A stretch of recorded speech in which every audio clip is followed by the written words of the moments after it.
Ladies and gentlemen, friends and fellow seekers of truth, there's a fire that drives every one of us, the fire to know, to understand, to grasp the meaning of our world. Knowledge is power. Knowledge is freedom. Knowledge is the spark that turns darkness into light. But what if that light isn't real? What if what we think we know is wrong?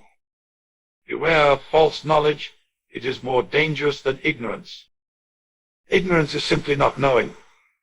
And that's okay because it leaves room to learn the core. But false knowledge is the illusion of understanding. It blinds us. It convinces us we're right when we're actually walking straight into a trap. And that, my friends, is far more dangerous. False knowledge builds walls around our minds. It shuts the door to new ideas, closes our ears to truth, and gives us confidence in lies. And when we act on lies, we hurt ourselves and others. History is filled with examples. Think about the false beliefs that led to wars, to persecution, to injustice. Think about the people who claimed to know the truth while millions suffered because of their false certainties. But we don't have to be like that. We can choose something better. When we talk about knowledge, we often treat it like a treasure, something to be sought after, collected, and protected. But rightly so. Knowledge builds bridges between people and cultures. It solves problems, drives progress, and fuels innovation. But there's a dangerous flip side we rarely talk about. The kind of knowledge that isn't real. False knowledge. And this isn't just a harmless misunderstanding, it's one of the most destructive forces in the world. False knowledge is not simply the absence of truth. It's a carefully constructed illusion. It looks like truth. It feels like truth. It sounds convincing, authoritative, and persuasive. But it's built on shaky ground assumptions, half-truths, and sometimes outright lies. The real danger of false knowledge isn't just that it's wrong, it's that it convinces you that you're right. Imagine walking through a dark forest with a map. If you had no map at all, pure ignorance, you'd be cautious. You'd take your time. You'd look for signs and try to figure things out as you go. But if you have false map, a wrong map, a map that confidently leads you off a cliff, you'd follow it with certainty, unaware of the danger until it's too late. That's what false knowledge does. It tricks you into confidence, and that's where the real risk lies. False knowledge shows up everywhere, in how people view themselves, in what we believe about other groups, other countries, other religions, or ideologies, in assumptions about success, failure, relationships, or even our own potential. You think of the student who was told, "You're not smart enough for that." If he believes it, that becomes his reality, not because it's true, but because the false knowledge shaped his belief system, his actions, and his future. He might never try, he might never discover what he's truly capable of. False knowledge is especially dangerous because it often comes from places we trust, authority figures, teachers, family, media, or even our own experiences. Once something lodges itself in our minds as fact, we start to build on it. We create entire belief systems, habits, and choices based on it. And over time, it becomes very hard to see where original error was. We may not even question it, because we don't realize we're wrong. That's the insidious nature of false knowledge. It hides behind the mask of truth. And here's the thing. The more false knowledge spreads, the harder it becomes to identify the truth. In a world flooded with information, our challenge is not just to learn more, but to learn correctly, to sift through the noise and find the signal, to differentiate between what's true and what merely sounds true. Because the cost of getting it wrong isn't just academic, it's personal, emotional, relational, and sometimes even global. Throughout history, some of the most painful chapters have been written by people who acted on false knowledge. Racism, wars, oppression, and injustice have often been rooted not in ignorance, but in the firm belief that along people weren't just uninformed, they were misinformed. And that misinformation gave them the confidence to act with conviction, which is where false knowledge becomes truly destructive. So what do we do? How do we protect ourselves from this danger? It starts with humility, the willingness to say, "I don't know," the openness to change our minds, the courage to challenge our own beliefs. Because the pursuit of real knowledge requires us to unlearn as much as we learn. It requires curiosity, patience, and a deep commitment to truth, not just truth that's comfortable, but truth that's honest. False knowledge is not just a personal issue, it's a societal one. It affects how we treat each other, how we make decisions, and how we move forward as a civilization. That's why we must stay vigilant, not just in avoiding ignorance, but in questioning the things we think we already know. Because only when we do that, when we shine a light on the illusions, can we truly find our way out of the darkness. Confidence is often celebrated as a virtue. We admire those who speak with certainty, who act decisively, who seem to know exactly what they're doing. And in many cases, confidence is a strength that helps people take risks, overcome fear, and lead others. But what happens when that confidence is built on a lie? What happens when someone acts not on truth, but on false knowledge? That's when confidence becomes a weapon, and that's where the danger truly lies. False knowledge, unlike ignorance, comes with the illusion of understanding. An ignorant person may hesitate, may ask questions, may seek answers. But someone armed with false knowledge doesn't pause. They don't wonder if they might be wrong. They believe with all their heart that they're right, and that belief fuels action that can lead to real consequences, sometimes irreversible ones. Now think about a doctor who misdiagnoses a patient because of outdated or incorrect information. They proceed with confidence, prescribing medication or treatment that doesn't help or worse, causes harm. The issue wasn't lack of knowledge, but belief in false knowledge. The result, the patient suffers because someone acted with conviction but without truth. Or consider a leader who spreads misinformation to a crowd. The leader may truly believe what they're saying, but if that information is false, their confidence can ignite dangerous behavior in others. History is filled with examples of dictators who convinced nations to hate, leaders who justified war based on lies, influencers who misled followers with false science or conspiracy. The most tragic part, these individuals often didn't see themselves as villains. They were confident, certain, passionate, but they were wrong, and their false knowledge had consequences far beyond themselves. This is why false knowledge is more dangerous than ignorance. Ignorance has boundaries you know you don't know, and that opens the door to learning. But false knowledge gives you a false sense of mastery. It tricks you into thinking there's nothing more to learn. And when people stop learning, they stop growing. They become stuck in a world shaped by misinformation, and everything they do from that point forward is distorted by that lens. False knowledge also thrives on emotion. It's not always cold and logical. It often feels good. It confirms our biases, tells us what we want to hear, gives us answers that are simple and comforting. And in a world where uncertainty is uncomfortable, many people would rather believe a comfortable lie than face a complex truth. That's why false knowledge spreads so easily, because it's packaged in confidence, and confidence is contagious. But confidence in lies is a ticking time bomb. It might help someone win an argument today, but it could destroy a relationship tomorrow. It might boost someone's ego in the short term, but it can wreck their credibility in the long run. Worse, when false knowledge is institutionalized, when schools, governments, or media reinforce it, it shapes entire generations who grow up believing something that isn't real. And when that happens, undoing the damage becomes a massive uphill battle. One of the hardest parts of dealing with false knowledge is that people often don't know they have it. They don't mean to spread misinformation. They think they're helping. That's why correcting someone who is confidently wrong is so difficult. The more certain a person is, the more defensive they become when challenged. They might double down, resist new information, or attack the one who questions them. And so the cycle continues, confidence reinforcing falsehoods and falsehoods fueling more misplaced confidence. The only way to break that cycle is through humility and critical thinking. We need to build a culture that values questioning over certainty, curiosity over pride. We must learn to say, I might be wrong, and not see that as weakness but as strength. Because real confidence doesn't come from knowing everything, it comes from knowing that you don't. It comes from the courage to learn, to grow, to evolve. False knowledge backed by confidence is a dangerous force. It moves people, it drives decisions, it influences the world. But confidence built on truth, that's powerful. That's the kind of confidence that changes lives in the right direction. So before we speak with conviction, before we act with certainty, we must ask, is what I know actually true? Because believing a lie with all your heart doesn't make it the truth. It just makes the consequences hit harder when the truth finally comes to light. Ignorance at its core is simply not knowing. It's an empty cup waiting to be filled.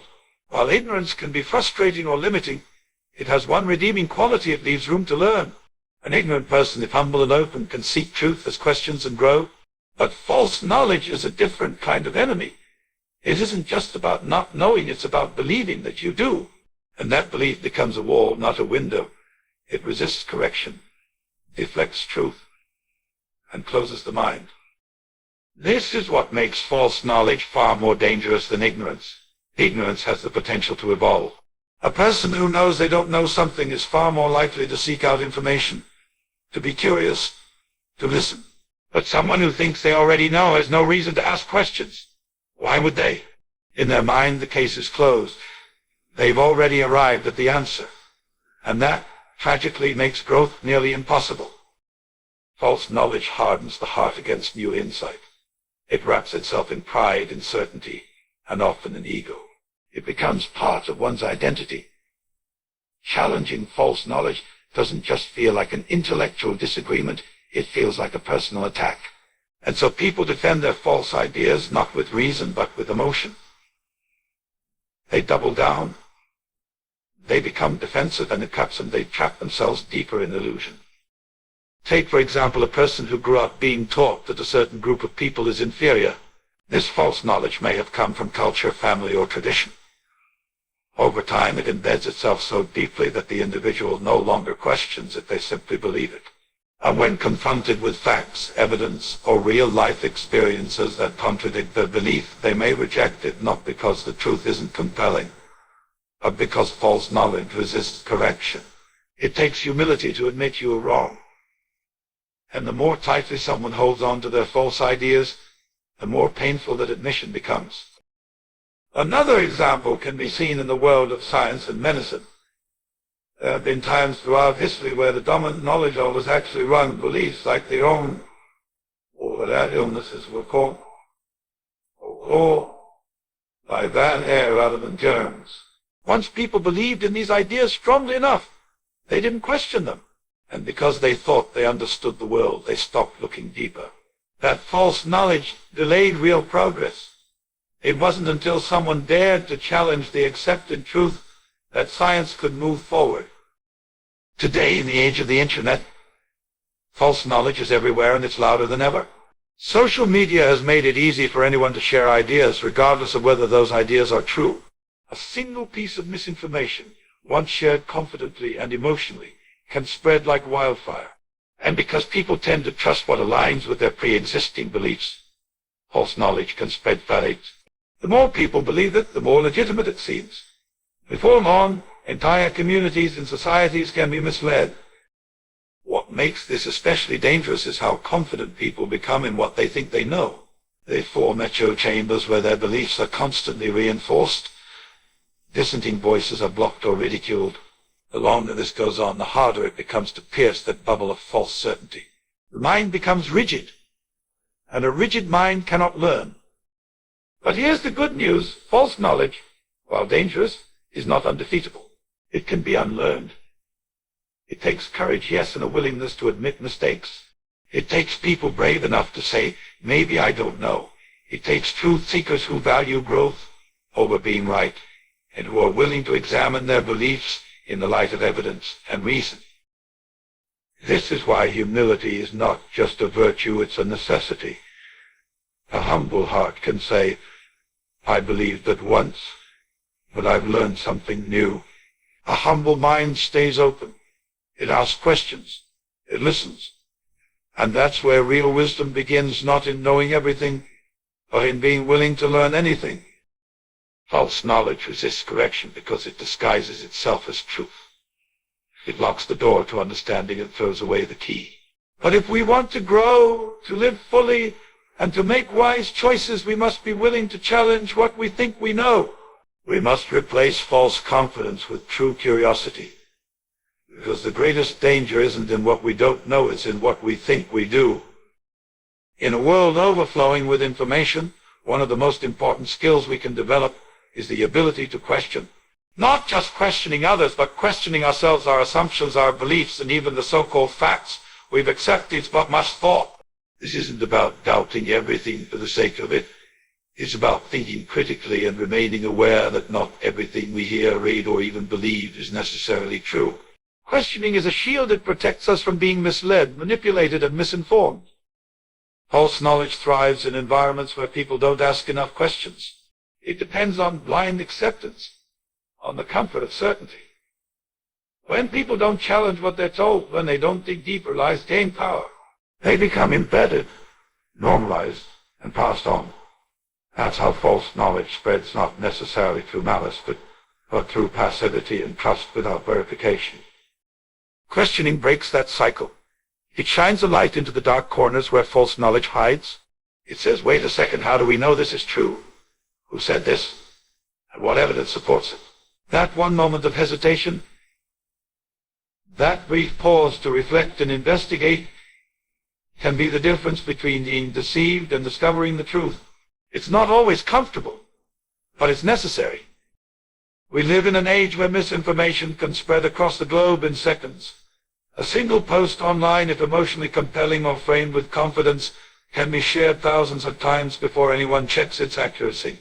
People often believe something simply because they heard it repeated or because it was said by someone with influence.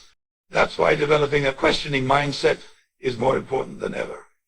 We must train ourselves not to take things at face value. Just because something sounds good doesn't make it right. Just because it aligns with our beliefs doesn't make it true. It's also important to recognize that questioning is not the same as cynicism. Cynicism assumes the worst and often leads to distrust in everything. Questioning, on the other hand, is constructive. It comes from a place of curiosity and a desire to understand more deeply. It's the engine behind science, progress, and self-awareness. Every major breakthrough in history began with a question. What if we're wrong? What else is possible? Why do we believe this? These questions open the door to better answers, new perspectives, and real growth. Even in our personal lives, questioning can protect us. Many of the limiting beliefs we carry about who we are, what we can achieve, or what we deserve are based on false knowledge implanted in us at a young age. Maybe someone told us we weren't good enough, smart enough, or capable enough. If we never question those messages, we live under their weight forever. But when we stop and ask, is that really true? We begin to free ourselves. We start replacing those lies with truth, and that truth changes everything. To develop this skill, we have to become comfortable with uncertainty. We have to be okay with not having all the answers and resist the urge to accept easy ones. Questioning takes courage because it might lead us to uncomfortable truths. But those truths, no matter how hard they are to face, are far better than comforting lies. Questioning isn't about rebellion, it's about responsibility. It's about taking ownership of what we believe and why we believe it. When we question wisely, we grow stronger, we think better, we choose better, and most importantly, we protect ourselves and those around us from the dangerous trap of false knowledge. In today's digital age, information is everywhere on our phones, in our feeds, on our screens 24/7. We're constantly scrolling, watching, listening, and absorbing. And within that endless stream of content, not everything we come across is true. In fact, much of it isn't. This is the era of misinformation, and false knowledge spreads faster and farther than ever before. What makes this so dangerous is that it often looks and sounds legitimate. It's dressed up in slick videos for failures.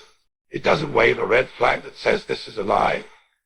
Instead, it blends in with truth, making it harder to detect and even harder to challenge. Before the internet, the gatekeepers of information were few editors, publishers, broadcasters, teachers. While that system wasn't perfect, it added a layer of filtering. Now, anyone with a smartphone can become a source. That means the floodgates are wide open. People share things without checking them. We see something that confirms what we already believe, and we hit the share button without a second thought. And just like that, false knowledge spreads not just in private conversations, but on a global scale. One of the reasons false knowledge moves so quickly is because of how our brains are wired. We're naturally drawn to stories that evoke strong emotions: fear, anger, hope, outrage. Fake information is often crafted to stir these emotions because it makes us more likely to engage remember, and pass it on. A lie wrapped in drama travels 10 times faster than a plain, boring truth. Add to that the algorithms behind social media platforms which reward engagement over accuracy, and you've got a perfect storm. Lies become viral. Truth struggles to catch up. Another reason false knowledge spreads so easily is because of echo chambers. These are environments, online or offline, where we're surrounded by peers who think like us, believe what we believe, and repeat what we already think is true. In an echo chamber, a piece of misinformation gets amplified over and over until it feels undeniable. No opposing view is presented. No alternative explanation is offered. And when someone from outside the bubble tries to correct the falsehood, they're dismissed, ridiculed, or ignored. The more people repeat a false idea, the more legitimate it seems, even if it's completely baseless. This is why we must be vigilant, not just for our own sake, but for the sake of those around us. Every time we absorb a piece of information, we must ask, where did this come from? Is it backed by evidence? Who benefits from me believing this? What's the motive behind the message? These aren't just academic questions, they're survival tools in a world where anyone can say anything and be believed by thousands in an instant. Being vigilant also means being responsible with what we share. Before reposting a quote, a statistic, or a video, we should take a moment to verify it. If we're not sure it's true, it's better not to share it all. The truth doesn't need to be flashy or viral to matter. It just needs to be honored and protected. Ultimately, the spread of false knowledge isn't just a technological problem, it's a human one. It's about our choices, our habits, and our hunger for certainty in a confusing world. But we don't have to fall victim to it. By choosing awareness over assumption, by being careful instead of careless, and by seeking understanding rather than instant validation, we can slow the spread of misinformation. In doing so, we don't just protect ourselves, we protect truth itself. And in a world that desperately needs it, truth is worth fighting for. False knowledge doesn't just stay in the mind, it influences how we see the world, how we treat others, and how we navigate life. One of the most destructive effects of false knowledge is its ability to shape our decisions and actions in ways that lead us off course. What we believe determines how we live, and when those beliefs are rooted in lies, misunderstandings, or distortions, our entire direction can be flawed.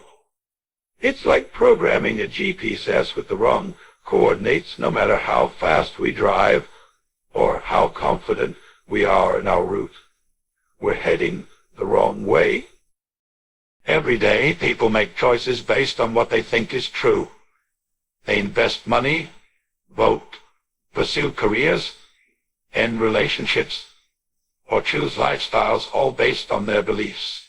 When those beliefs are grounded in truth, even if life doesn't go perfectly, there's a solid foundation. But when the beliefs are based on false knowledge, the consequences can be devastating. A person may give up on a dream because someone once falsely told them they weren't talented. Another might follow harmful health advice they found online, believing it to be fact, only to find their condition worsen. People have ended friendships, ruined opportunities, or even committed violent acts because they believed something that wasn't true. False knowledge has a way of creeping in subtly. It disguises itself as wisdom, sometimes even as common sense. It can be passed down from generation to generation. This is just the way things are, without anyone ever stopping to question its truth. And once it becomes part of someone's framework for understanding the world, it influences everything. It becomes a lens coloring their perspective on themselves and others. This is especially dangerous in areas like relationships, leadership, and self-worth. Think of someone who's been falsely taught that showing emotion is weakness. They grow up hiding their feelings, bottling up pain, and refusing to ask for help. This false knowledge can lead to isolation, anxiety, and broken relationships. Or consider someone who's been led to believe that leadership means control, dominance, and always being right.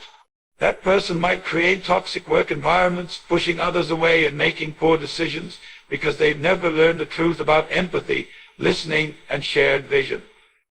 False knowledge also plays a major role in prejudice.